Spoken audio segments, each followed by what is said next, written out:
Well, good afternoon, brothers. Brother Marquis Macon here. I have the pleasure of serving as the Beta Nu Lambda Financial Secretary.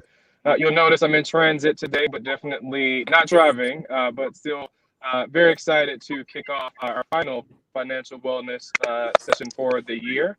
We have some great speakers today that are going to talk to us all about real estate. So those that are interested in commercial properties, residential properties, flipping homes, things of that nature, this is going to be a very exciting session for you. So very excited to introduce our two presenters, brothers of Beta Nu Lambda today, Brother Chad Tate and Brother Kevin Calhoun. Lots of experience within these spaces. Brother Tate will kick us off, and then Brother Calhoun will start his presentation thereafter. Please feel free to enter any questions or comments within the chat box, and we will be sure to address those. So with no further ado, I'll turn it over to Brother Tate. All right. I appreciate that, Brother Macon. So good Saturday afternoon, brothers. I'm excited to be here. Appreciate you taking some time to invest in yourselves. And we're trying today, as much as any time that I know of, to talk about generational wealth. And so for those of you whom I haven't met, and that's a lot of you, I apologize for that. I've had some health issues for a few years now, and it's made it difficult for me to get out and do anything. I promise I'm frat.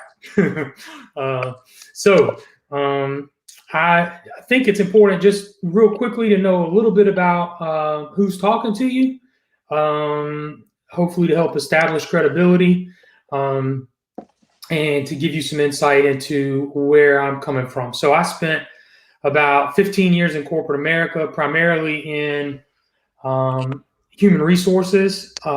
Had no background in real estate whatsoever. And long story short, I knew I was going to lose my position in 2009 due to the global financial crisis, among other things. My mom and my sister had just lost their business, or their jobs, I should say, for the same reason. And so we dove headfirst into real estate. And that was, 12 years ago now. Actually, next month it'll be 12 years ago. And we've been doing it ever since.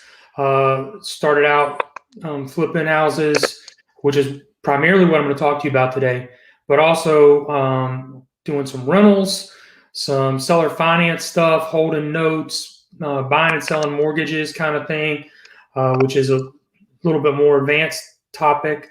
But today I'm going to talk to you primarily about flipping houses. And another thing about me, I'm a very loose presenter. I would much rather us be in person, but since we're not, please type your questions in as they come. And Brother Macon or Brother Hawkins or somebody hopefully can interrupt, because I'm not going to be able to see those. But please interrupt me if you need to. And we're also going to have questions at the end after Brother Calhoun talks more about commercial. So with that, let's try to blow through this. I was telling the brothers who helped us get set up a few minutes ago, this is about a 4-hour presentation, and we're going to do it in a little less than 30 minutes. So I'm going to blow through some of this stuff. But as I said before during the last meeting, and I've said before in the Facebook group, I'm open to whatever questions you all have after this meeting as well. So feel free to reach out to me anytime. You can friend me on Facebook. I'm easy to find. I'll give you my contact info as well. So this is me. Open Doors Properties is us. My sister and I started this business with my mom. She's now passed away. My sister and I are still business partners. What we're going to talk about today primarily is the mindset of a rehabber. We can talk about anything else you want, but this was one of the topics, was rehabbing. And so I wanted to talk about it. And we're going to go through marketing, acquisition, financing, contractors, project management, design, and liquidation. And let's try to keep rolling. So the mindset of rehabbers first. It's the riskiest investment strategy I know of as it relates to real estate specifically. You can get super speculative with stocks. You can get speculative with houses. The thing is, you can get speculative with stocks for $5, $10, $20, $30, $100. To do that with a flip, you're usually looking at least six figures, if not more. So it's got the biggest paychecks potentially. It's also the biggest risk of loss, huge loss.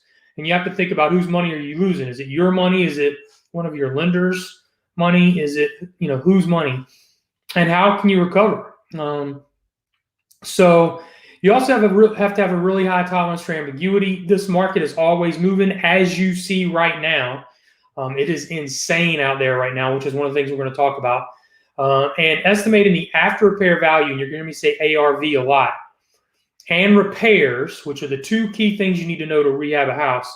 Those things are both simple and almost impossible to get right. I mean, I've been doing it for 12 years, and I don't know how many houses I've done at this point, but I've never been right on either of those two things. Sometimes to the good, sometimes to the bad. But, if you're an engineer out there and you're like, I've got this budget, I've gone through my scope of work, and it's $38,146 to fix this house up, and it comes out at like $41,000, and that freaks you out, this business is not for you.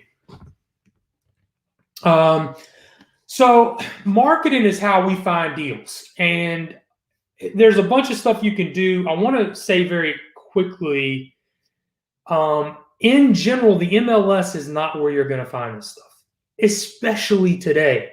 If you're looking on the MLS, you watched HGTV, and you see this person, they bought this house, and they put $40,000 in it, and they sold it for $100,000 more than they bought it for, and it took them 6 weeks to do it or whatever.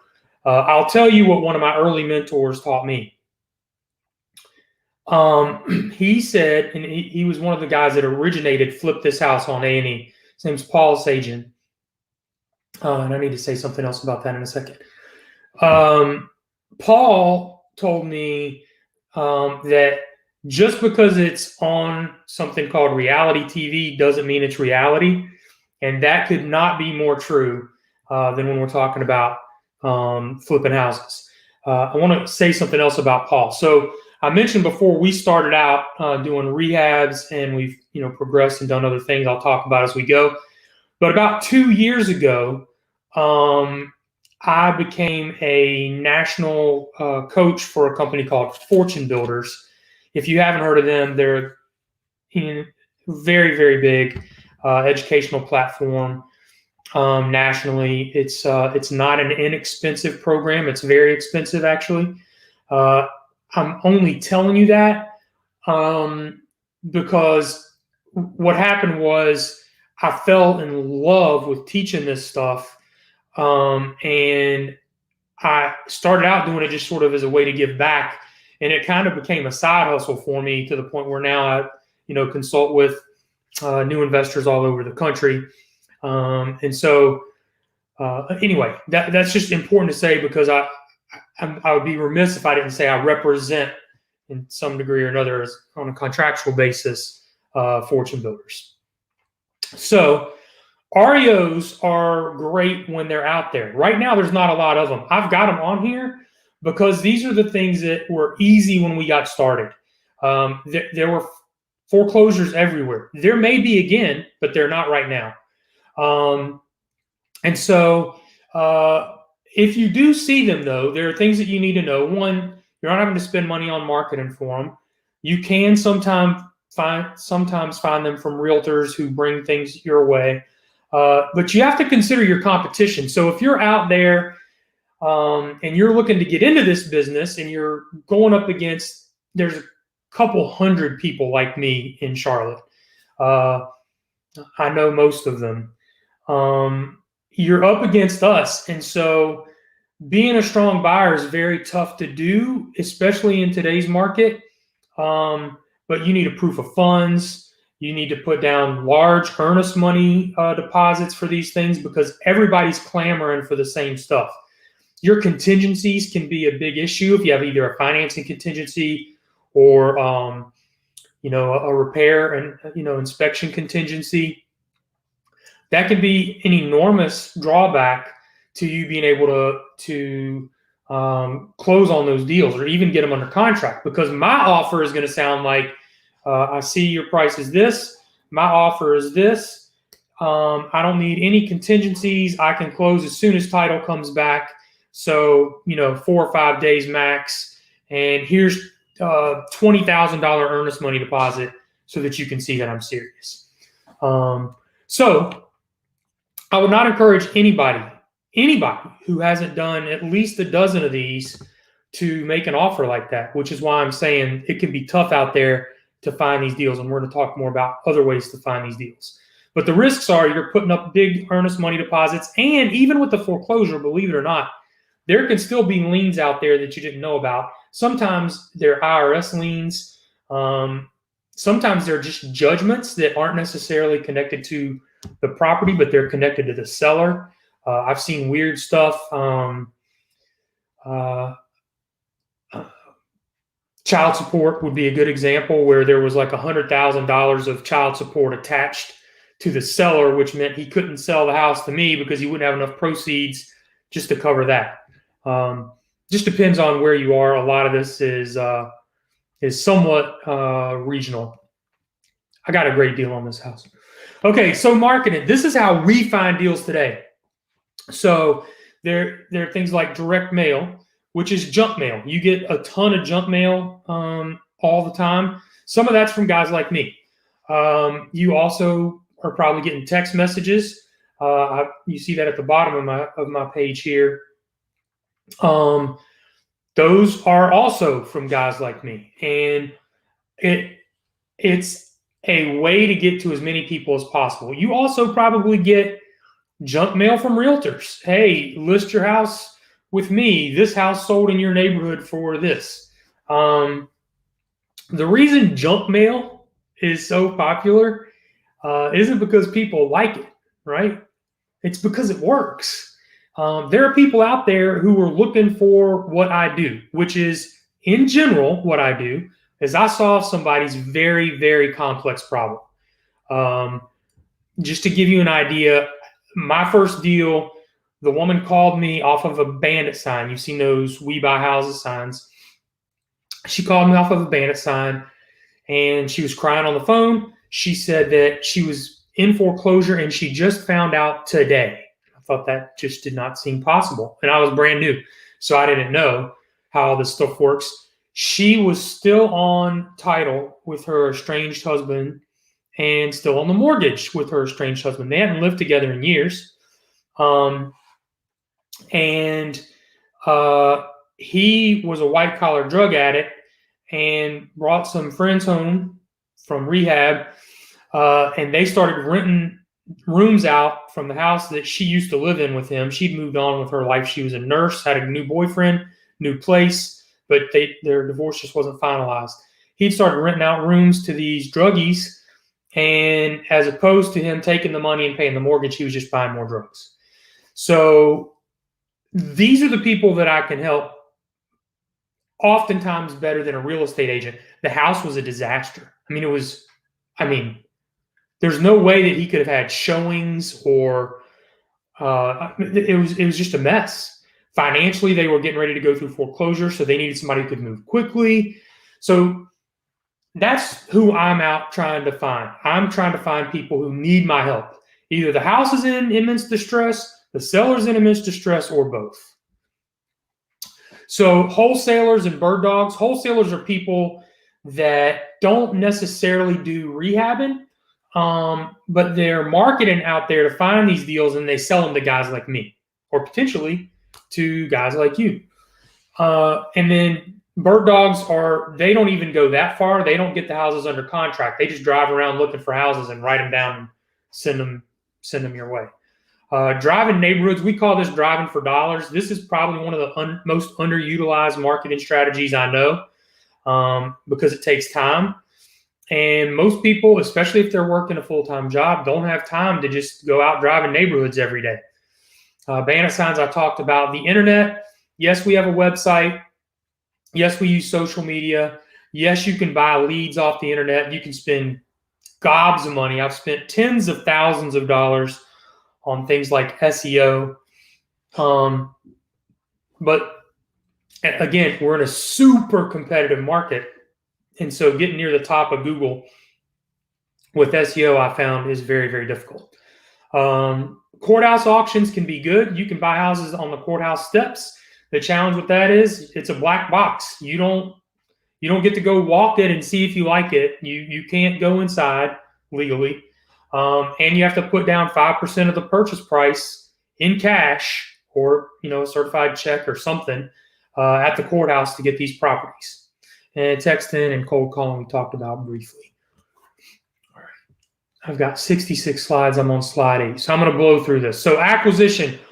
That includes evaluating the deal, which is very, very difficult to do. As I've said, it's simple to understand, but it's very hard to do. The buying process, inspections, and appraisals, let's go through it step by step. So the maximum allowable offer is a little tip that you can write down. And what it stands for is the after repair value times some number. It's sort of arbitrary. I used to buy at 0.65. Now I'm at about 0.7. There are lots of people who buy at 0.75 now. It's very difficult to make money at that number for me. Minus repairs equals your maximum allowable offer. So let's just use, a simple. Let's say it's a $200,000 first-time home buyer house, as if it were all fixed up, right? I'm willing to pay $140,000 for that house minus whatever repairs there are. So if there's, $60,000 worth of work that needs to be done to the place, I'm at $80,000. I'm paying $80,000 for a house that should sell for $200,000. That's not lying around on the MLS, right? It's just not there.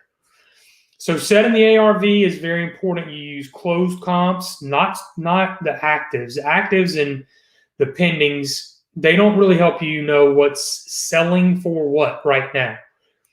Closed comps are what you use so that you can see, what has recently sold right around this house and the same style of house and some other things, size and all that. Actives and pendings come in later. I definitely use actives when I'm getting ready to list my house because I need to know what my competition is. All right, acquisition. So finishing up evaluating the deal, your estimated repairs. We use a worksheet that we've put together over time.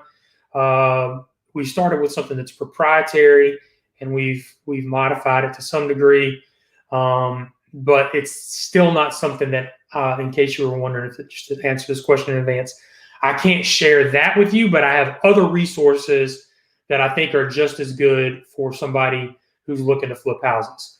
Contractor partnerships can help if you know people who do this work, and your experience over time just makes a big difference like anything else.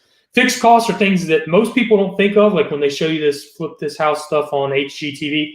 Financing costs me a ton. I'll tell you how much a little later on. And you need to have an attorney. Most attorneys that do this are very overly busy because there are so few of them who deal with the creative kind of stuff that we do. There are gobs and gobs of real estate closing attorneys, but ones who can deal with wholesale deals that I talked about, or seller financing, or subject to existing mortgages, things that are very creative, there are very few of them. But then they also don't give their services away, I've learned. Utilities, insurance. Insurance is very expensive when you're doing rehabs, and you need to make sure that you're covering yourself for liability. And by the way, after all this, you're going to be wrong every time. I've been wrong every time, as I said. So still within the acquisition. So the buying process, you're negotiating either with banks if it's an REO, private sellers. You may be negotiating with an agent. I try my best to avoid agents on the seller side unless it is and I don't mean go around them. I don't want to misspeak here. I don't do anything that's unethical. I don't want anybody to get cut out of getting paid, but I want to often present my offer through that agent to the seller directly, even with the agent there. And the reason is because the agent can't explain what my subject to analysis is, right? That doesn't sound normal. So most agents aren't familiar with that stuff. So I prefer to talk to the seller directly, even if I'm going through an agent to do it. But most of the people that I buy from aren't represented. I'm reaching them through the marketing that I talked about previously. They're not represented at all. And I'm doing something that solves their problem and allows us to do well by doing good. That was the way we started our business, and that's the way we've always operated. I've never lost a minute's sleep over one deal we've done. We've never taken advantage of anyone, nothing like that. Second and third opinions are really good, especially when you're new. Inspections and appraisals are something that you need to figure out how you're going to handle. I don't do either of those at this point. My contractor is my inspector. And for the most part, the number of houses we've walked, we do them on our own. But do your own due diligence. Here's an example of one of our houses sometime back, right? This is when the world was a little more normal. I'm going to show you some of these, and then if I have time, I'm going to show you a couple of the others that we've done more recently. So this was a house we did several years ago. We sold it in a week for $230,000. This is what it looked like when we got it. This is what my sister did with it. You can see there's a wall missing, as well as some stuff that's been opened up. That's the old kitchen. That was the new kitchen. $230,000. We paid $126,000, put $50,000 in it, $23,000 in hold, and we made $31,000 of profit. Not bad back in the day. That was a great deal for us. Financing. Private lenders are that's where the majority of my money comes from. Private equity guys that I've met over the years. I've networked and built a small group of people who lend to me because they've seen the results, and we pay very well. This is not a solicitation, by the way, but we pay generally 8 to 10%, sometimes more than that, depending on the type of deal. And so we return good money to these lenders, and they do nothing but stroke a check and get check at the end. That's all they do. Seller financing. This is when the seller actually finances us the house, either while we're fixing it up or maybe long-term if I'm holding it as a rental. It just depends. But that's an advanced strategy that is probably my favorite strategy and the key to the kingdom, in my opinion. Hard money, when I was talking before about financing costs, hard money is the most expensive money to use. I spend typically on a hard money loan 13% and 3 points. That is insane. Just think about that. This is not a mortgage. You can go to the bank and get a 5% loan and go flip a house. I pay tons of money for this money. It's a cost of doing business. And the reason is because these people are taking huge risks. They're seeing me buy a house that is so jacked up, a bank won't finance it to a buyer. So it's a bad looking place. And so they're risking a lot of money, and they're securing themselves by the value that I provide by getting the house at such a deep discount. Bank financing, sometimes you can get, it's very difficult early on, and cash would be the last thing I would ever put into any of my deals. I try not to put my cash into anything. You can find these lenders, the private ones that I was talking about, at real estate clubs, family and friends, social media, business networks, co-workers, everywhere. There are billions and billions of dollars in IRAs. For those of you who aren't familiar, you can set up something called a self-directed IRA, where you can do all kinds of stuff that you can't do with a conventional IRA with Merrill Lynch or whoever. You can invest. Okay, go ahead. we do have actually a question actually real quick. It's about the lenders, so I wanted to stop you there before we actually go ahead. Brother Wade just wanted to know: do your lenders take risks on the deal, or is debt? Their debt, and he's talking about private lenders. So they are debt lenders to me. I don't take them on as JV partners unless there's something really, really weird there. So no, they are debt lenders to me. So if I screw up, that comes out of my end. They're getting their 10% or whatever it is that we've agreed to, and it's secured by a lien on the piece of real estate. So hopefully that answers that question. I'm happy to take a lot more questions as well, but that's how that works. And where I was wrapping up with this is like my biggest lender right now, and I'll try if I have time to show you the one of the projects we finished with him recently, and one that he's working on with us right now. But I helped him set up a self-directed IRA. He'd never heard of such an animal, and now he lends us, close to $1 million for one project out of his IRA. So it's all tax deferred. If you don't have credibility yet, you can borrow it. You can take on partners who have done stuff like this, like me or others, or your credibility from your non-real estate background. What else you've had success with. You can also develop credibility by paying for education, like I talked about with an organization like Fortune Builders. You can work for free, although that's more for a lot of the younger guys who are trying to break in. You can work for people who do what I do full time and learn as part of your compensation. And then over time, we can talk about ways for you to make money as well. I think this is easier to do with a cold market than a warm market. I had a hard time getting my friends and family to loan to me early on because they're like, dude, you're the HR guy. Not really cool with giving you $100,000 to go try to flip a house. So I understood that, right? I mean, that made sense to me. But the very first private lender that I met is this guy that I was just talking about before. I met him through another person. So as he met me as a real estate investor. That was my posture. That was my confidence level. He didn't know me from corporate America. He didn't know me growing up. He met me as a real estate investor. And so once I showed him the numbers, once I showed him what we were going to do and how it was going to work, I mean, he started funding my deals at 100%. I always protect my private lenders. I explain all the risks. In answer to your question, Brother Wade, I mean, all that stuff.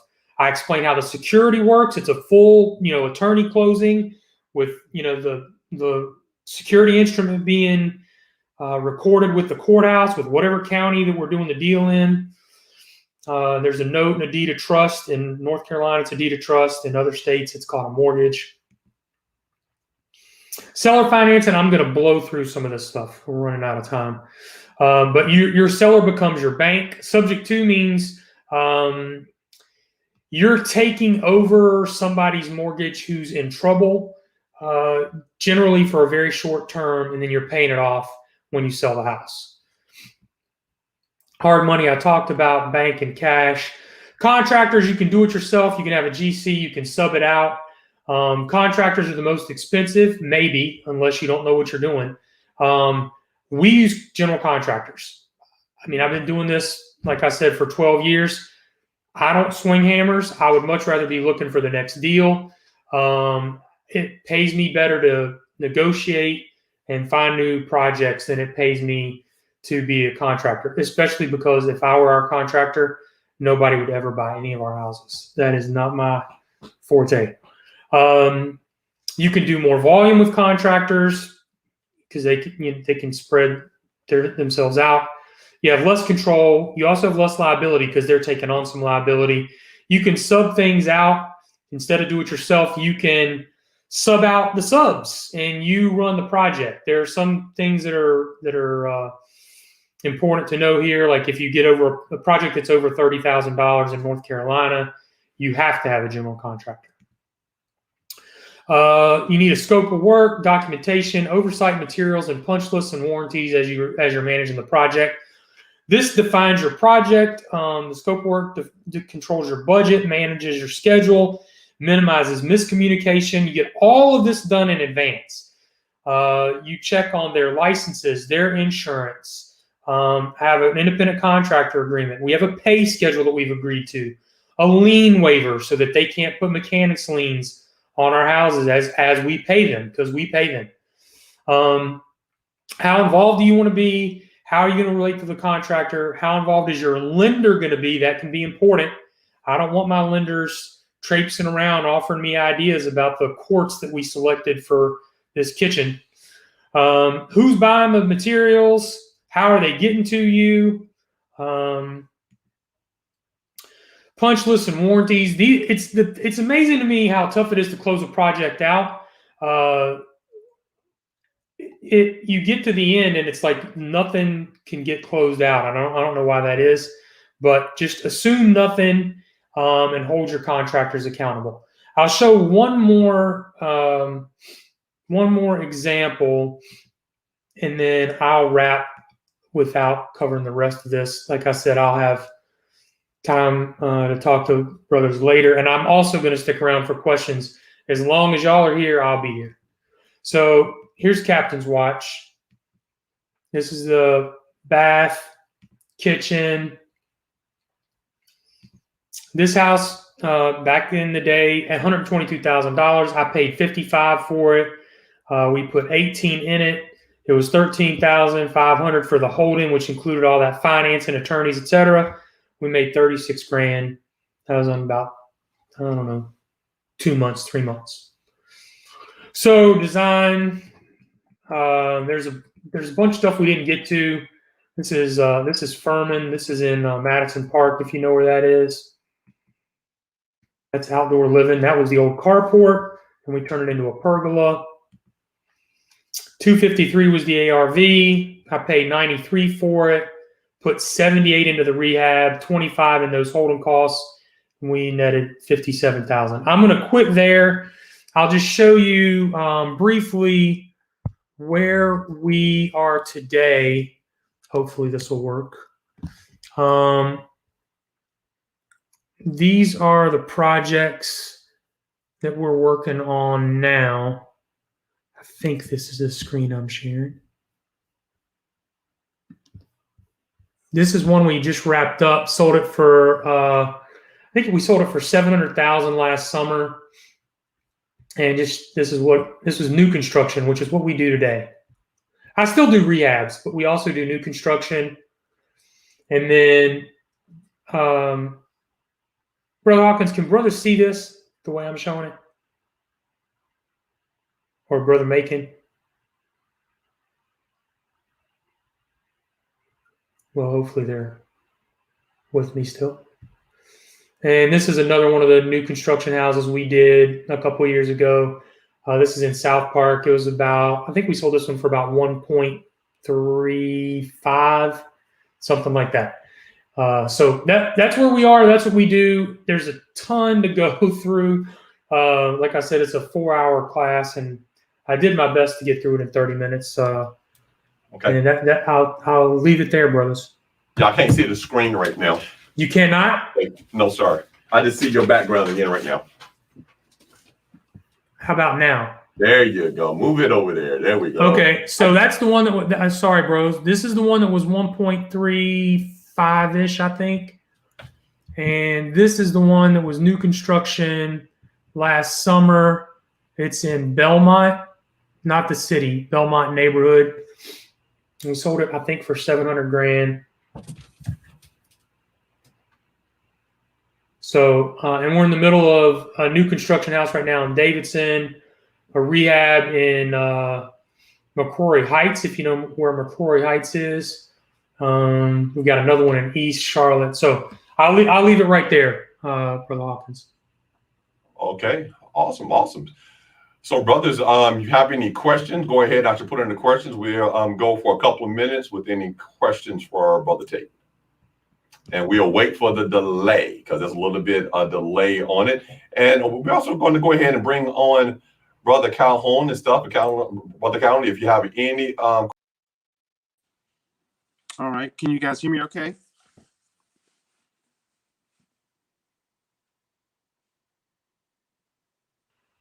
Can you guys hear me? I can hear you, Brother Calhoun. I don't know if the rest of the brothers can. Okay.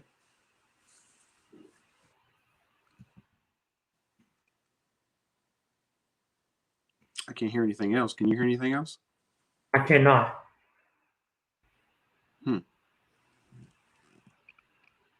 All right, guys, we have a question on here. It says, thoughts on buy and hold on the property. Thoughts on buy and hold. Do you want to go ahead and pick that up, Brother Calhoun, or you want me to take it? Yeah, and we couldn't hear the vocals before, but I think the question is thoughts on buy and hold versus flipping it. Was that the question? Yes, sir. Yeah, so my opinion on that is it really kind of depends upon the market and what your goals and objectives are. So usually if you're doing a flip, you've usually got a mortgage that is dictated on you selling the property and then paying that back, meaning you don't have a long time for that loan. Those loans are usually more so temporary loans, 1 to 2 years, and those expect to be paid back. So in that case, then you would need to flip the house to get permanent financing and then sell it to another buyer. If you're going to hold, that means that you're looking at the rental market. And in that case, all you're doing is really assessing how much can you charge in a marketable rent versus what your mortgage payment is, plus your maintenance expenses. So as long as your rent covers your maintenance expense and your mortgage, then it's a great strategy to hold just for wealth accumulation, as well as that's an asset you can pass down to your family. Awesome. As a rate now, brothers, I don't see any other questions. So, Brother Calhoun, we're going to go on to your PowerPoint, sir. Okay, can you see that? Yes, sir. I got it on the screen, so it's all yours now. Okay, great. So thank you, brothers. Appreciate your time and attention today. I'm going to cover some of the other aspects of commercial real estate. And these are aspects that my company's been involved in, and I'll kind of share some thoughts and insights, as well as, what some of the secret sauce is to try to get these projects done. And just a little bit about my background. Been with Fortune 500 companies for about 20 years before endeavoring to take this on myself. I joined my brother in a company we formed called the Calhoun Group. And we've been looking at acquiring commercial real estate in the hospitality, like hotels, as well as apartment and condo markets up in Washington, D.C. I'll start off with the first question of why invest in commercial real estate? Well, it's one of those things where it can broaden out your investment portfolio if you're already invested pretty good in stocks and bonds. But usually a commercial real estate project is going to yield you about 12 to 25% per year as a return on investment. That's the good news. The bad news is they're not liquid assets, meaning that unlike stocks, you can't just decide next month I need some money, so I'll sell my stocks and then I'll cash out. Commercial real estate are usually longer term disposable items. So if you're investing in an office building, a apartment complex or hotel, that usually your investment cycle is anywhere between 3 to 7 years before you would sell and get out of that property, unless you wanted to hold it long term for other considerations. But normally, if you're going to hold something for 3 to 5 years, you should be able to get the equivalent of 12 to 24% return on your investment annually. The other reason is you want to create a legacy, right? So one of the things that we always want to be focused on is wealth creation. And commercial assets are one of those that you can pass down to your family.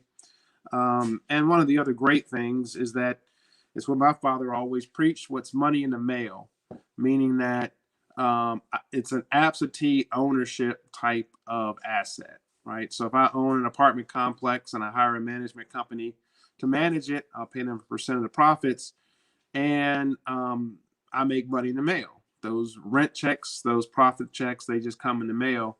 And so that's a great source of income if you can accumulate a portfolio. And then lastly, my focus is own or be owned. So you want to be part of the ownership class to try to create wealth, and not the renter or buyer class in terms of creating wealth. So what are the types of commercial real estate? Well, the first one everybody's familiar with is residential. And residential is single family homes, it's townhouses, it's the fix and flip that Brother Tate just talked about.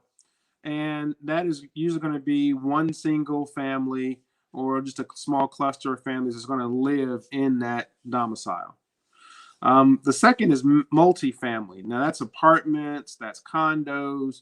Those are things where we're building it because we plan to put 30, 40, 100, 200 people on that complex. And then the next one is retail. And retail is really where you go and spend most of your dollars shopping.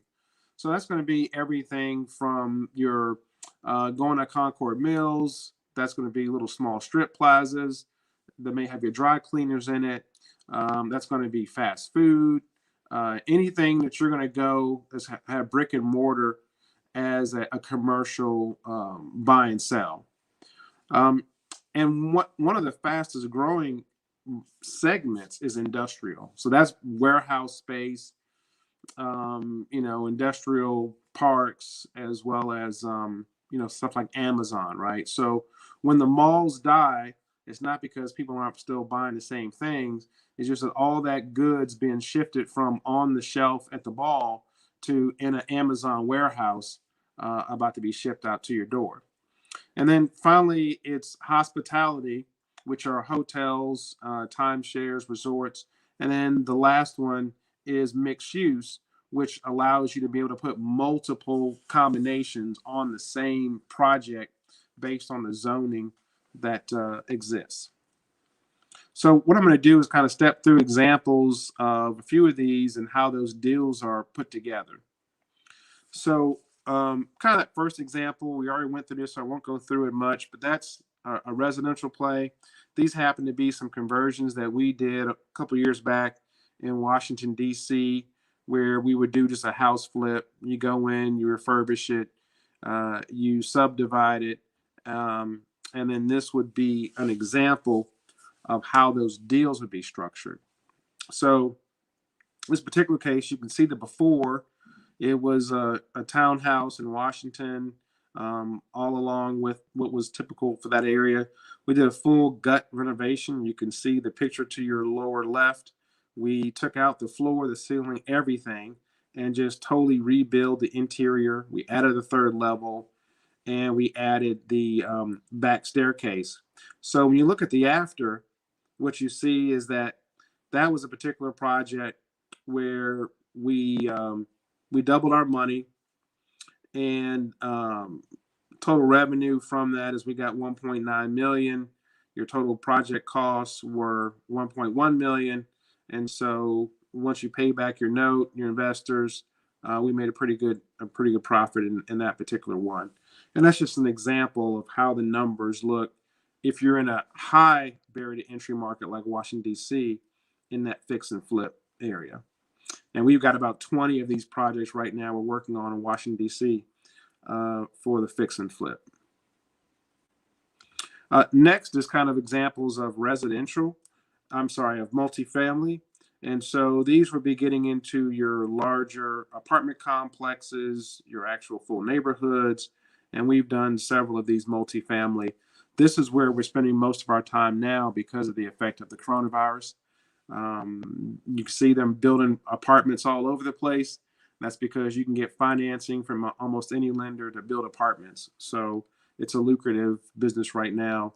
The coronavirus has actually helped the market, not hurt it in residential.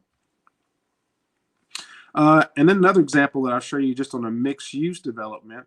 So this is an actual example of a 54-acre project that we were doing up in Mooresville. And you'd have a plot plan laid out to do some office, do some residential, some retail.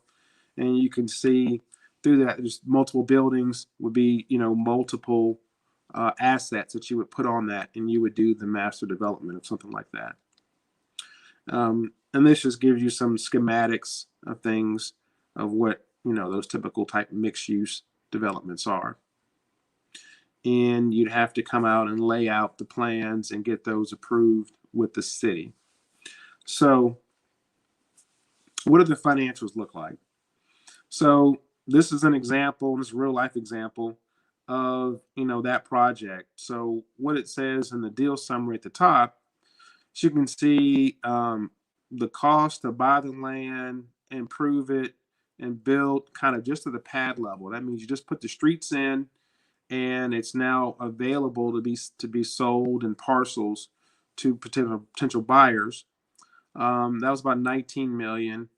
And once you get all the revenue from selling those pad sites, it's about 33 million. And so you can kind of see the way those profit numbers break down. So the problem with commercial real estate is it takes a long time and it's very capital intensive. So the biggest question is always, if I'm going to do a project for 10 million, 5 million, 20 million, the bank's going to cover about 65 to 80% of that number. So that still leaves a pretty big check. And so how do you do that? And what do you decide to go after? And I'm going to go through this whole scenario, but what you really need is you need to know what you're doing, and you need to really have somebody that's got some experience in those segments that you're going after that can do a nice, good, predictable, what they call pro forma. And I'm going to step you through what those things are. So I'm going to go through an example here of a hospitality asset. And so this one is, we're buying a 200 unit hotel down by Carowinds. It's currently a Clarion. We're going to gut it and turn it into a DoubleTree. So how do you do that? What do you do to get started? Well, first you got to go put the land on contract, or you got to have a contract for an existing building. And there's several different real estate attorneys in town. You just have them draft you up a contract to put in an offer. So you get the offer, and now you say, okay, what's the value? The value is going to be, I'm going to add some improvements on that. So what you're looking at here is something called sources and uses, and that's one of the common tools. And what you do is you just sit there and say, okay, it's going to cost me this, and what am I using the funding for? So in this particular case, the total cost is about 20 million. And you can see we're getting about 13.7 million from loans from banks. And then we got to come up with the rest. So that's $6.7 million of equity that has to be raised. And then if you look under uses, that tells you how that money is spent and for what. So you come up with a budget of how much is your renovation going to cost you? What are your closing costs? So that's step one. What is your sources? Where you get the money from, and what are your uses? Okay. The second key step is you need to come up with a 5-year pro forma, which basically is just, hey, what's the 5-year projection of cash flow? What's going to be my revenue minus my expenses? And how much is that going to leave for profit? And then once I know what my profit availability is, I look at what my total equity need is. And then that's how I determine what the return on investments are. So once you've got those two big things developed, then the next thing is, how do I finance the deal? And I've put on the screen here just a couple of different ways you can get financing. But in general, your conventional loans, depending upon the asset type, if you're going after apartments, you can usually get up to about 80% of the cost of your operation.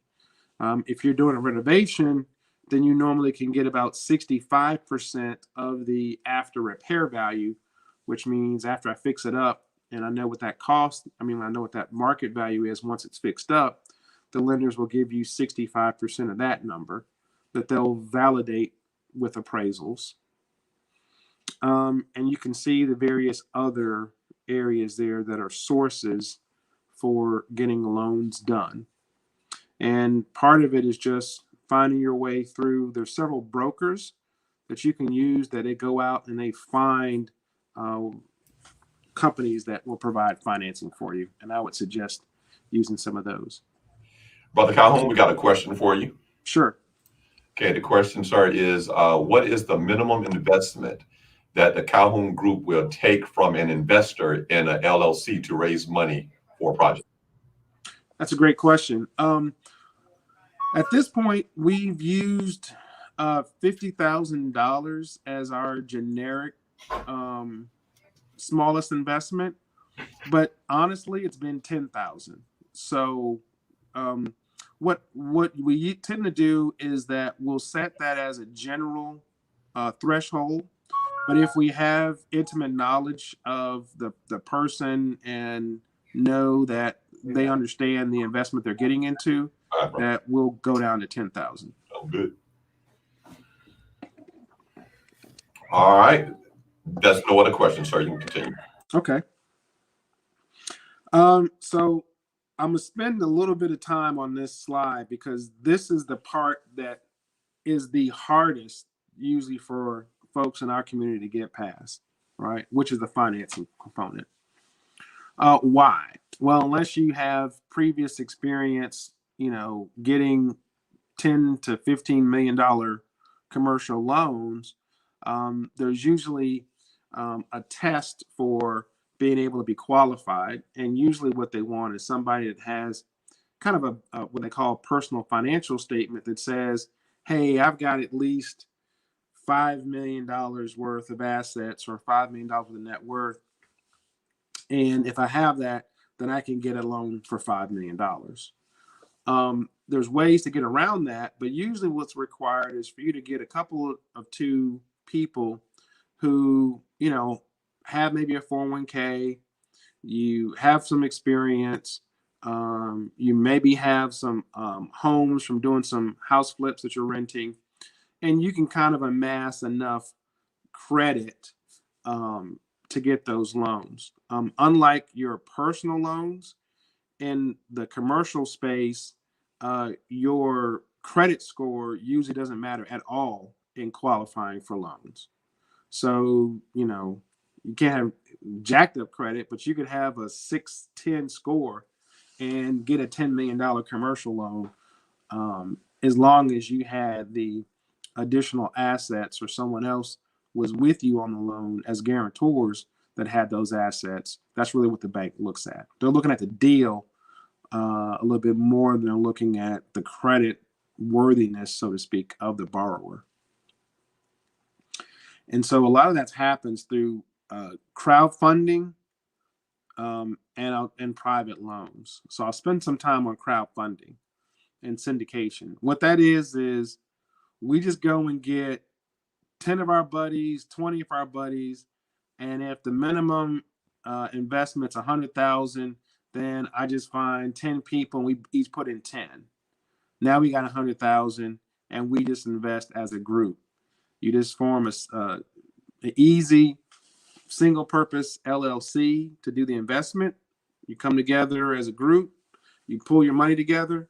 It costs you about $230 to register with the state of North Carolina. You invest and you go. And that's one of the easiest ways to do it is to do the syndication, meaning I'm going to grab a whole bunch of people and I'm going to bring them together and we're each going to put in a little bit instead of a few people putting in a lot. All right. Let me stop for questions there, if there are any.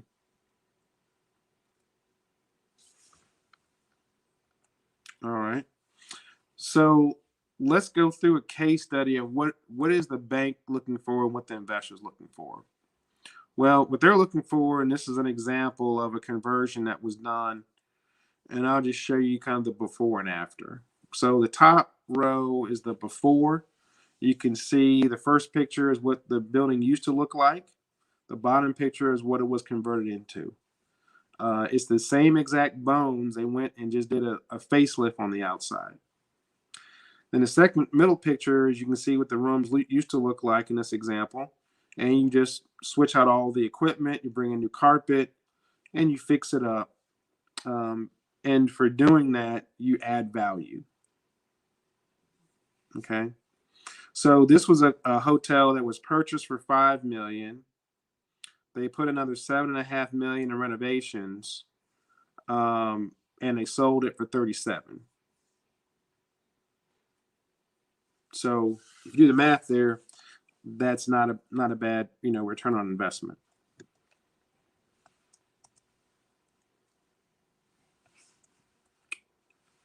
All right. Why am I not advancing?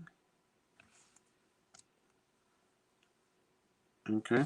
This is another example of a DoubleTree conversion that was in Arkansas. Again, you can look at the top, see the before, you look at the bottom and see the after, and you can kind of get a sense for how you have to modernize the building.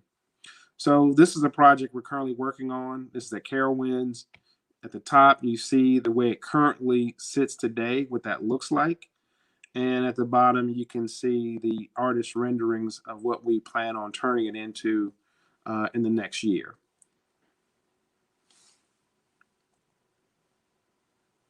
All right. So for this project, we'll need to raise about $3.5 million because we've already got some private equity to provide a lot of the equity on it. And we're going to do that through associates, some smaller private equity groups, and syndication. So what is that? That's how we got our first hotel. We just go in and we'll put together a subscription agreement, and we'll give that to all the investors. It lets us know whether they're an accredited investor or a, oh gosh, what's the other one?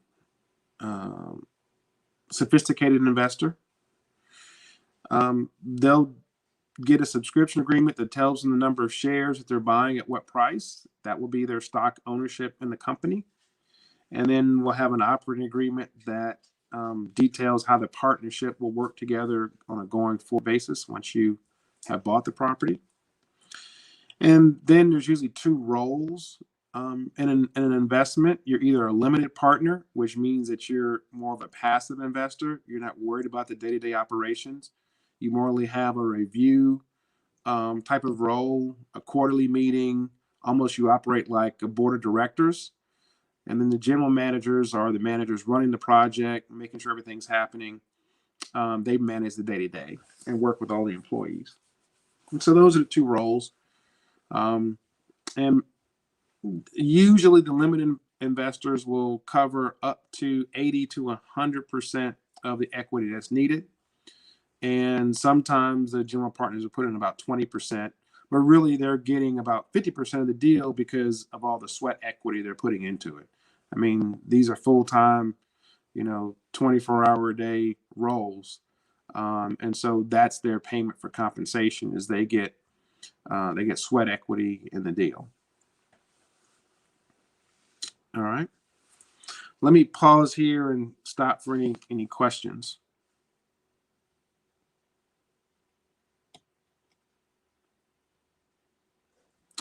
So one was, are there any current opportunities to invest in the Calhoun Group? The answer is yes. We have several projects right now. We have home flips in Washington, D.C. That we're paying 15% annualized return on for those. Those are pretty quick. They'll turn around within 9 to 12 months. We have a hotel that's in, like I said, at Carowinds that will be available to invest. And we have a couple of apartment complexes that we're looking at building from scratch. The hotel, that investment opportunity will come about by the end of May. So really in May. And then the hotel build-ups, those take usually 2 to 3 years. Okay, Brother Calhoun, we got a couple of questions right here. We have a question right here by Brother Dunn. I believe it's like, how do you determine which brand of hotel a project will become? Is that similar to a franchise? Yep. So I'm going to answer with this slide. So what you see there is, if you look at the matrix on the left-hand side, and you look at the last column, which is hospitality. So one of the things that we do is we look in certain regions that have a good, supply and demand ratio for it. And you go in and you select your brands. And so your brands is really determined by, number one, what's already there. So if you go into a new market and it's growing, there's no hotels there, the first brand, the number one thing you'll try to get is a Hampton Inn. Hampton Inn's the number one hotel in the industry. It's the hotel equivalent of getting you a Toyota Camry, right? Everybody wants a Hampton Inn. That gives you your biggest return on investment typically.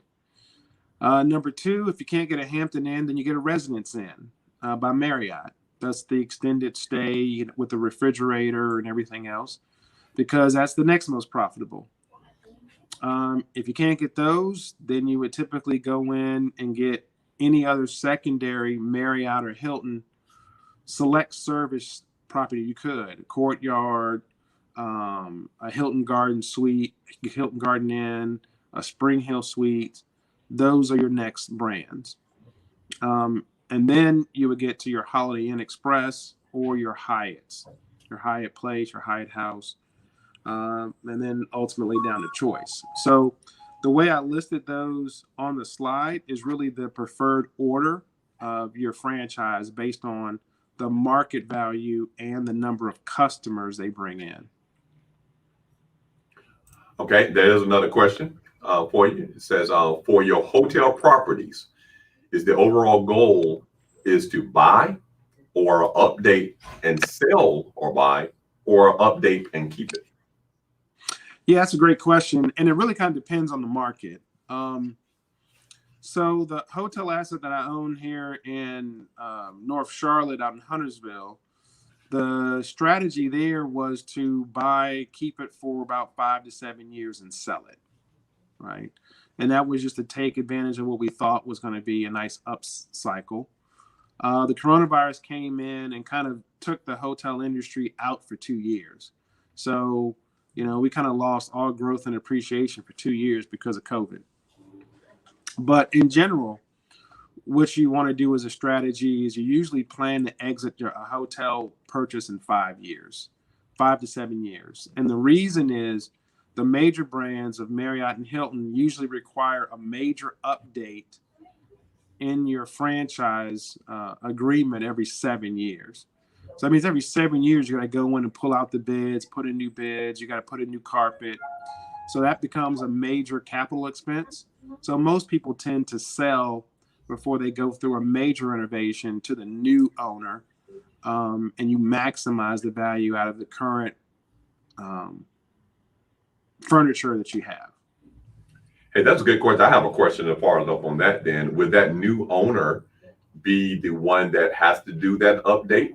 That says that they have to update every 7 years and you sell in 5, would that new owner have to stay with that contract and update in 2 years? Yes, they do. They have two choices. They can decide to switch at the time they buy it to another franchise. We call that up converting. Like what we'll do is if I buy a Choice property, let's say it's a Comfort Inn or Comfort Suites, and it's in an area where I can up convert that to a Hilton. As soon as I buy it, I'm canceling the contract with Choice and I'm shutting the property down. I'm fixing it up, turning it into a Hampton Inn and contracting with Hilton. All right. If it already has value and you want to keep it, if I buy a Hampton Inn and it needs to have a major update in 2 years, I would just factor that into my budget. And I would keep the Hampton.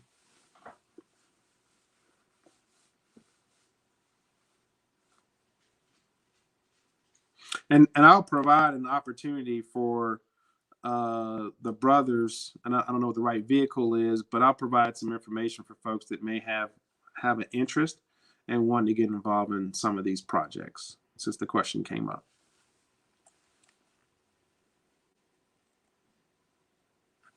Other questions?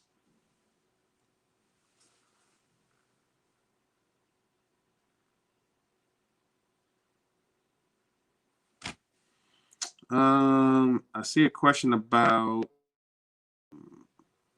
how does the update affect your sale price? So that does factor in. So when you're going to buy a hotel, you always ask for what's the property improvement plan from the franchise. We call it in the industry a PIP. And you assess with a GC how much that PIP is going to cost. The franchise is going to tell you everything you got to do. They're going to say you got to go in and remove the carpets in this hallway. You got to change out this bedding and sheets and linens. You got to fix up the lobby. They'll give you a 15-page spec sheet of all the stuff you got to change. And then you go out to a GC, you get what that improvements would be, and then you factor all that into your price. So you'd have an acquisition price and you'd have a total cost of ownership price. And that PIP would be included in the total cost of ownership.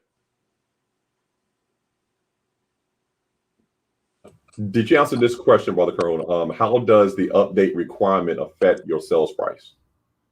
Yeah, so in that case, what happens is, depending upon how big the PIP is, they may discount the buying price. So normally that's kind of factored in. Okay, awesome. And they're coming in. Questions coming in. Got one more right for you, right? They're coming in right now. How do you determine which location to invest in, particularly in cities like Charlotte that are undergoing a growth boom? Right. And I guess that can be a question also for our brother Tate, other than the commercial as well. But go ahead. Yeah. So for that one, you start off with the city plan. So Charlotte's got a great city plan. They've got a 2024 plan before they had, 2040 plan before they had a 2020 plan. And in that, the city will tell you where they have aspirations of having growth. So when I looked at it 5 years ago, we targeted anything that was along the light rail line was prime property. If the light rail was coming through, that was the properties that we were trying to acquire in Charlotte, or South End, or around Johnson C. Smith, or around the Plaza Millwood areas. All of those satellites around downtown are always prime for gentrification, and so those become good locations. So that's my answer. My answer would actually be exactly the same. Those are the areas we love when we can get them. Do y'all hear an echo? Mm-mm. Okay, good. So those are still prime locations for me. McCrory Heights is one of the projects I mentioned when I was going through my debt, and it's just northwest of Uptown. The Belmont house that I showed at the end, the new construction house, the white one, it's in Belmont, 28205. So very, very similar. But I'm a whole lot less picky today than I used to be because deals are so hard to come by. So I just look for where the numbers work. And if there's a demand there, we'll go. All right. I see there was a question in there about the GCs. So when you get either whether you're doing a house flip and you kind of have determined yourself with an engineer, an architect, what needs to happen to get that new house from the old house, you're going to talk to a licensed general contractor. They're not as easy just to Google. You kind of have to network your way around to find out who are the good ones in town. And they'll come in and give you a formal estimate. And normally people will get 2 to 3 bids from general contractors unless they already have an established working relationship with somebody. And then you just pick the people that you think can do the best quality work for the most value. and reliably have people. So the other big thing with commercial is it's not just finding a good general contractor. It's finding a general contractor that has subs available, like the electricians available, the plumbers available.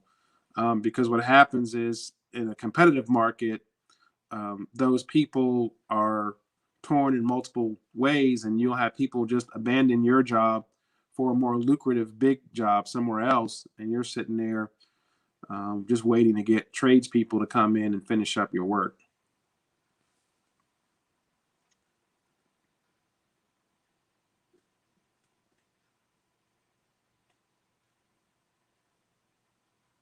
All right. Other questions?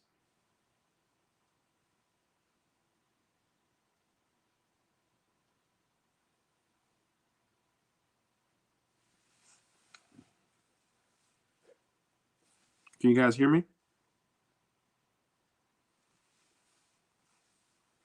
I kicked off.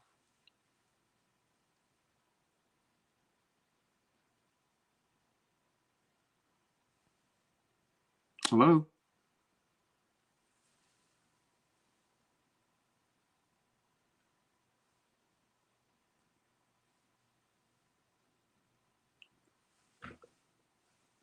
Hello?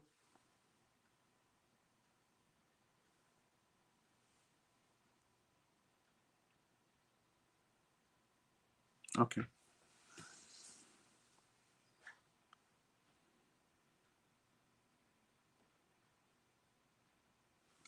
Okay, it sounds like you guys can hear me, but I can't hear anything from the audience.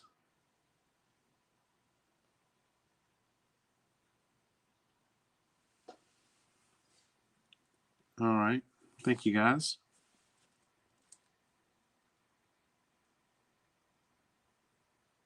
All right. I can see the elements in the chat, although I can't hear anybody ask direct questions. So I'll if somebody has a question on the chat, I've got that up, and so I can respond to it via that.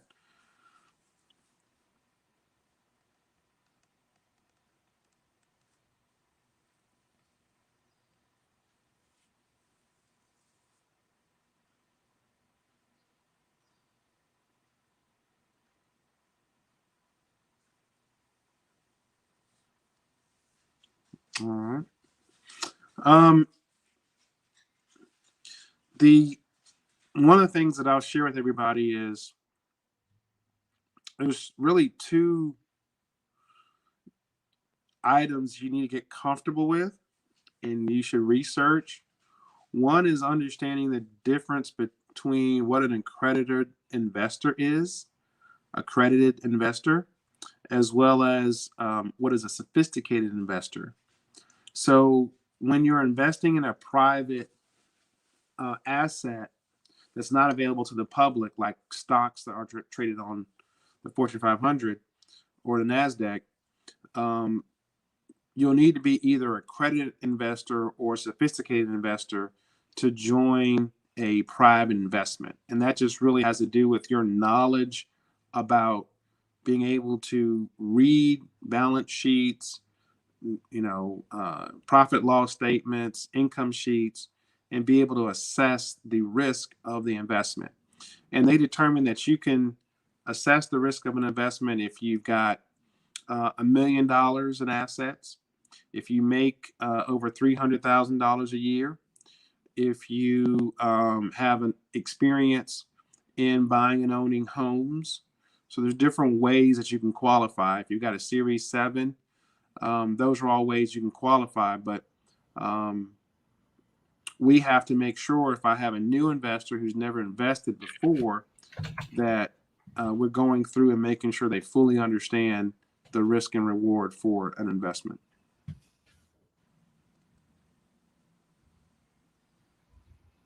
Okay, guys, I'm back. I think I've been missed, right? Yeah, it's just that we can't hear any other. Your microphone, I think, is the only one that's. Okay, there we go, brother. Hold on. Brother Tate's microphone is on now, and we can. All right, got it. All right. All So right. I don't know if there's other questions from the brothers or. I don't see any questions up. I'm going to go ahead and bring in Brother Macon back on, I do believe, right? I'm here. Can you guys hear me? Macon, you on? Awesome. Well, if there are no more questions, I want to say thank you very much to Brother State and Brother Calhoun for this fantastic session today. I've certainly learned a lot, and I hope the brothers have also. So we will definitely send out Brother State and Brother Calhoun's information if you want to get more involved with any of the work that's happening or what you've been hearing today.